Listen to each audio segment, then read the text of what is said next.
Imagine your entire ancestral lineup: cavemen, crusaders, questionable mustache inventors, glaring down from whatever afterlife balcony they loiter in, judging your daily doom scroll. This video is the panic button that turns that guilt into greatness. In the next 15 minutes, we'll hijack Niccolò Machiavelli's juiciest power hacks and weaponize them for your modern hustle. No poisonous daggers required. Stick around or spend eternity explaining Wi-Fi passwords to medieval ghosts. Your future biography is at stake, and spoiler footnotes are terrible real estate. Prologue: why listen to a 500-year-old Italian? Before we start stapling crowns to your LinkedIn profile, you might wonder why take life advice from a man who wrote with a quill in 1513, wore tights without irony, and believed Florence was the center of the universe. Fair question. Niccolò Machiavelli was basically the Renaissance HR manager nobody asked for, but everybody feared. Fired from his cushy government gig after the Medici family did a hostile takeover, Nick retreated to the Tuscan countryside, rage wrote The Prince, and accidentally invented the modern self-help genre. Think of him as the OG of power podcasts, except his episodes are handwritten letters smuggled past inquisitors, not sponsored by mattress companies. What makes his playbook still lethal 5 centuries later? 3 words: humans barely upgrade. We dress better, but our software ego, envy, survival, still runs on the same buggy code. Machiavelli noticed rulers who lasted weren't the nicest. They were the smartest about when to be nice. He distilled this into bite-sized, espresso-strength laws of influence that survive medieval plagues, corporate mergers, and your cousin's group chat drama.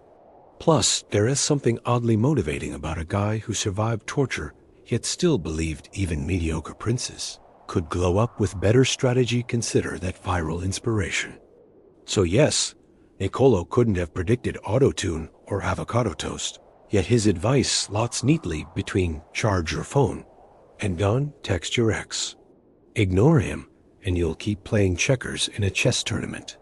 Hear him out and you might just upgrade your family crest from med to mic drop. 3. Setting the stage, the Renaissance reality show. Picture 1500s Italy as one giant, unscripted reality series, keeping up with the Medici. Cities were tiny kingdoms, popes doubled as warlords, and alliances flipped faster than Wi-Fi on a budget airline. Tonight's elimination? Probably whoever trusted the wrong dinner invitation. Florence, Machiavelli's hometown, was the Silicon Valley of art and petty feuds. One week you're toasting Michelangelo's new statue. The next you're ducking a riot because someone taxed salt too hard. Wealth poured in through trade, but so did paranoia. Every neighbor might be a spy, every cousin a competitor. Think office politics, only with real poison. Into this glittering chaos marched powerhouses like the Medici clan bankers, who upgraded from calculators to cavalry.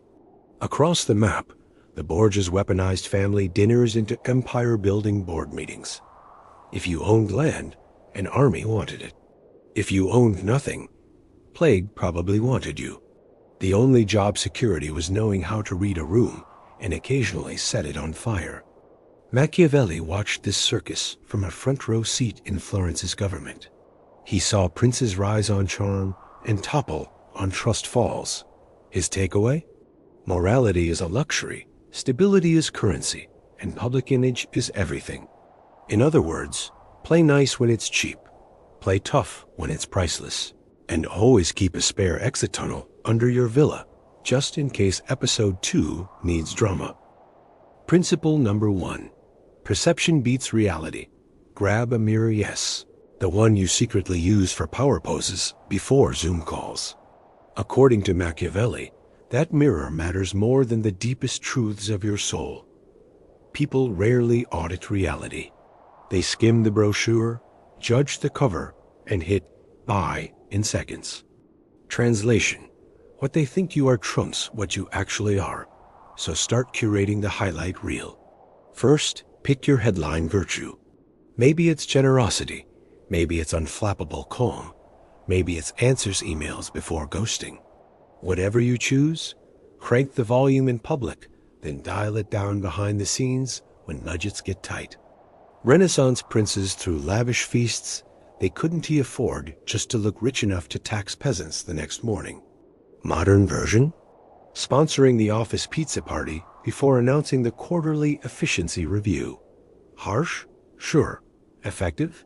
Ask the prince if his head's still attached. Second, rent halos when you can't grow your own. Align with respected brands, mentors, or that one influencer who styles power blazers like medieval armor. Their glow spills onto you, and nobody bothers checking the light source. Leonardo da Vinci painted for shady dukes. The art halo made them look cultured, even while orchestrating hostile takeovers. Third, practice strategic humility. Nothing disarms an audience faster than a well-timed self-roast. Yes, I once tried to network via reply all lesson learned. Displaying a controlled flaw makes the rest of you look friction-tested and authentic, while keeping the truly scandalous skeletons locked in your sub-basement. Finally, remember consistency beats perfection. The public forgives imperfections they can predict, but they panic at surprises. If your brand is mysterious genius, stay mysterious.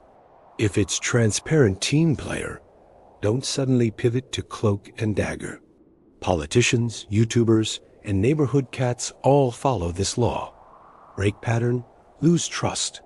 Machiavelli's verdict? Master the optics, and reality eventually staggers after like a loyal but confused intern. Ignore optics, and reality drags you down to the comments section where reputations go to die. Principle number 2. Master the fear-love exchange rate, Machiavelli's most quoted hot take, right up there with never fight a land war in Asia, is that it is safer to be feared than loved.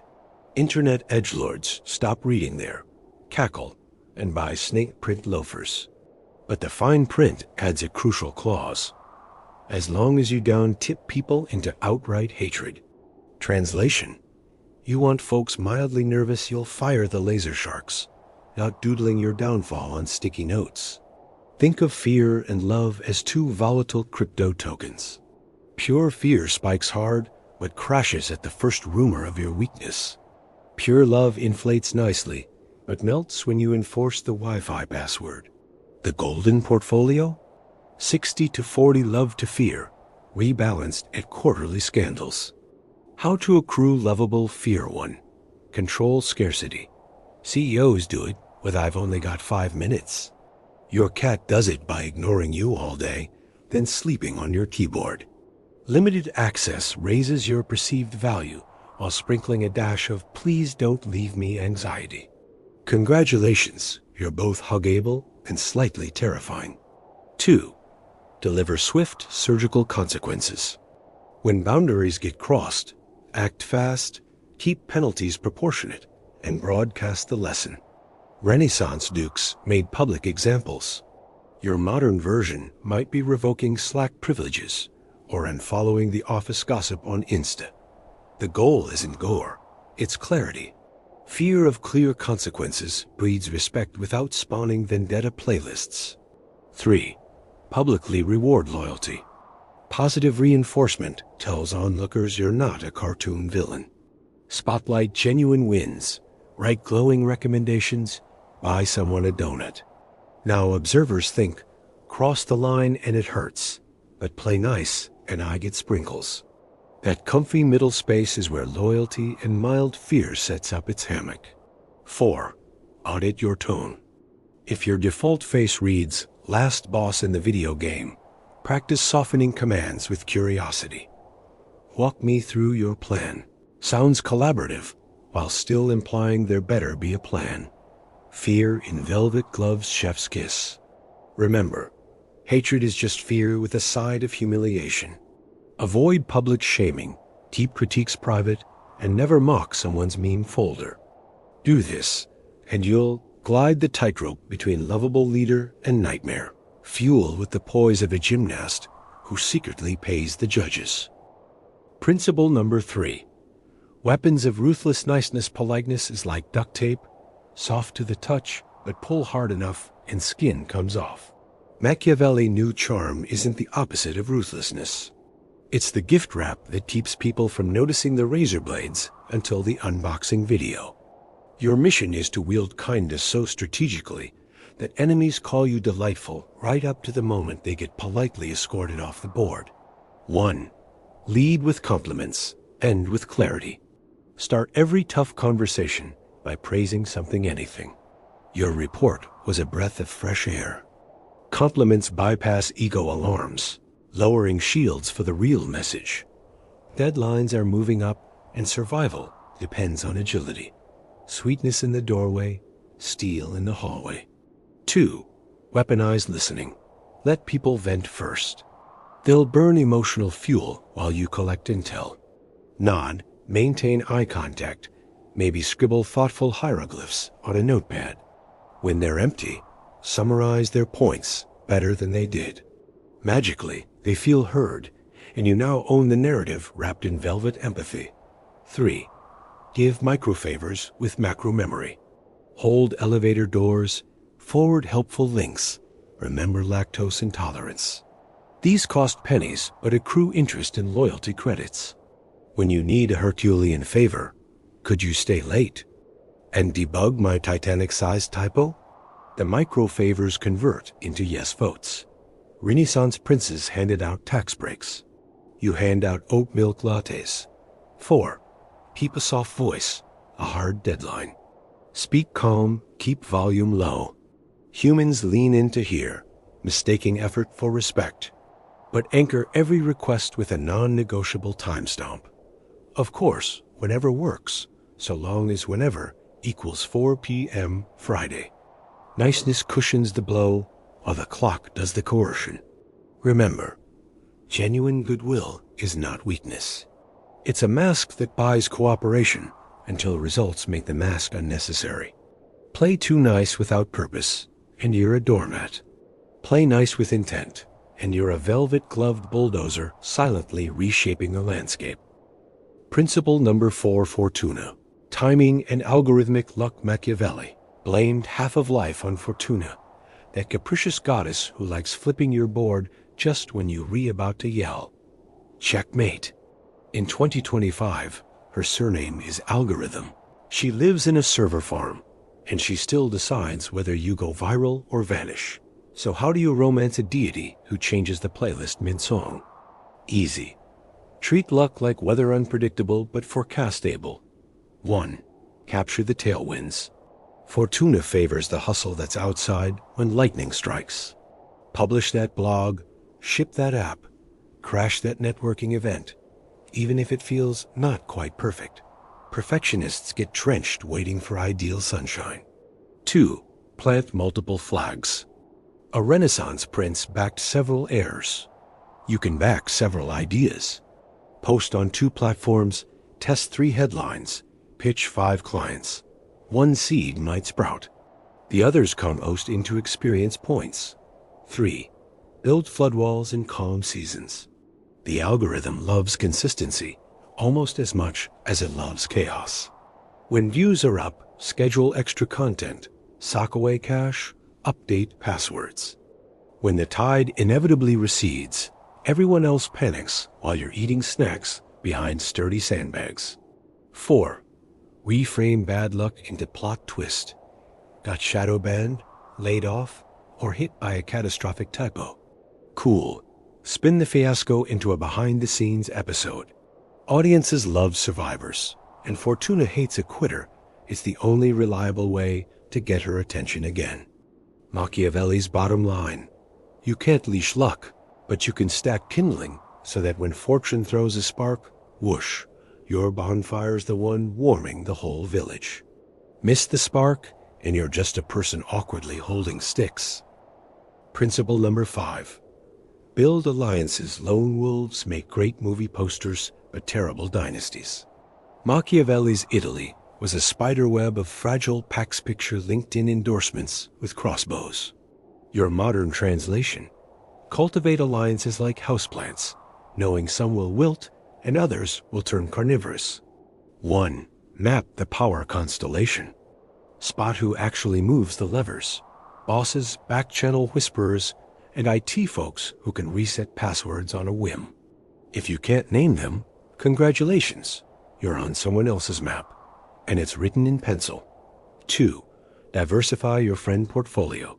Never anchor your fate to one patron, platform, or trend. Let a single sponsor get bought out, and you'll be exiled faster than a bad NFT. Spread favors across departments, industries, and even time zones. Disaster insurance with a human face. 3. Offer value before the ask.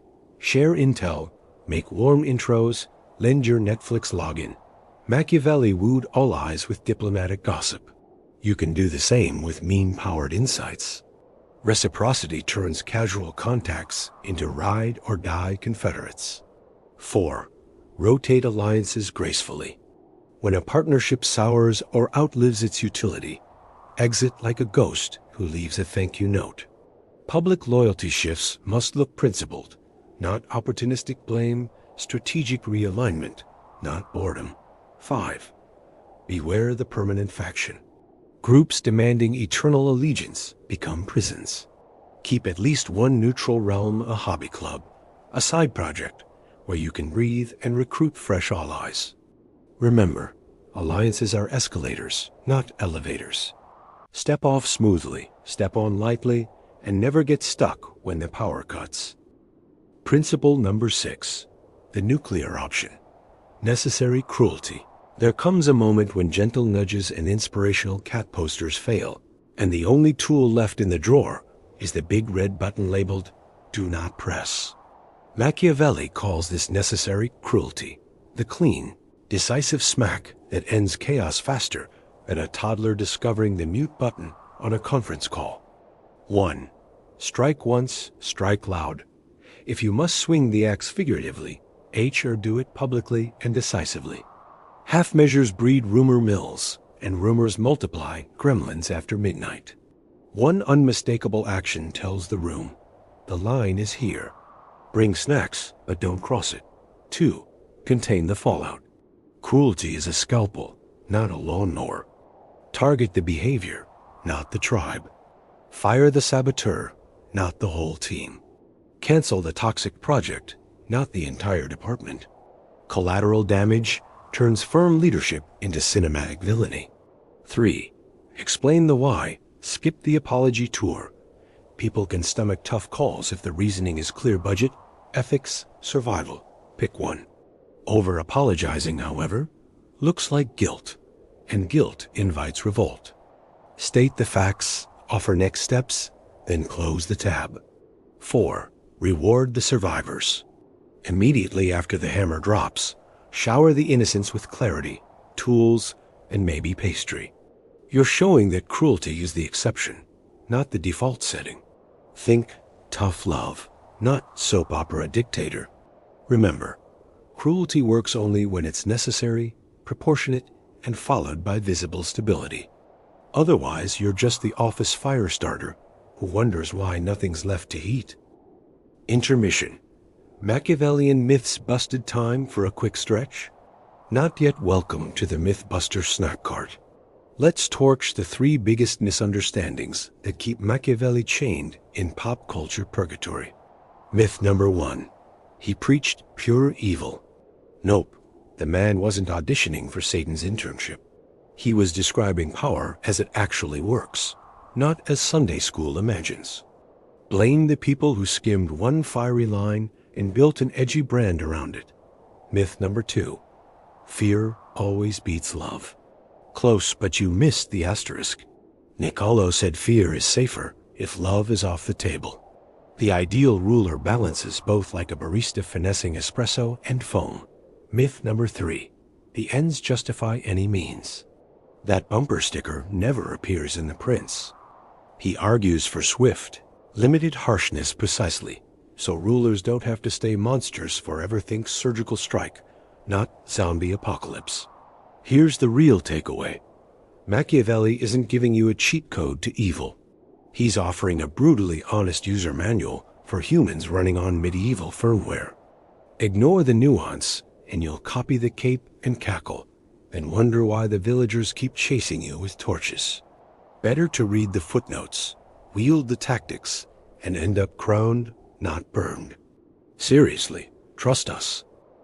Tactical toolkit. Action steps for tomorrow morning. So the theory is marinating nicely. Now let's hand you the spatula.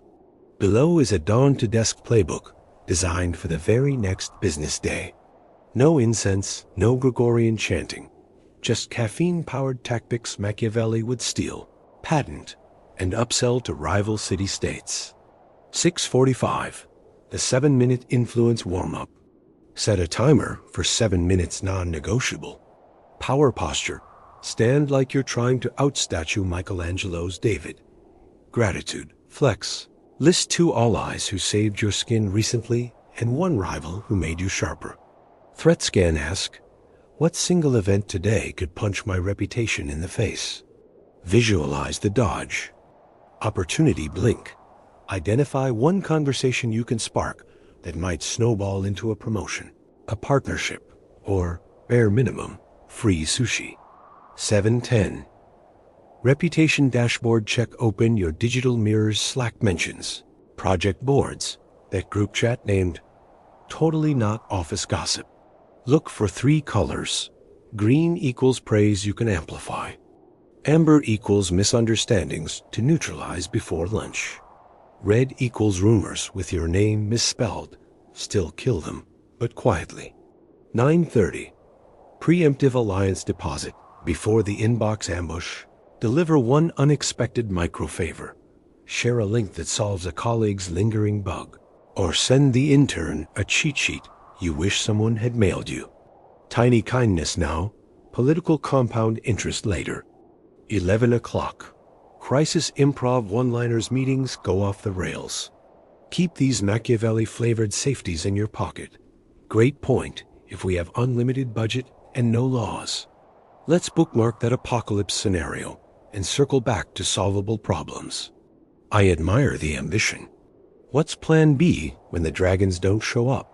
Each line buys you laughter, resets the room, and subtly reclaims the mic. 14 o'clock. Fear-love calibration ping mid-afternoon. Send 1 supportive message and 1 firm reminder. The first warms hearts. The second reminds them you own a clock and perhaps a metaphorical guillotine.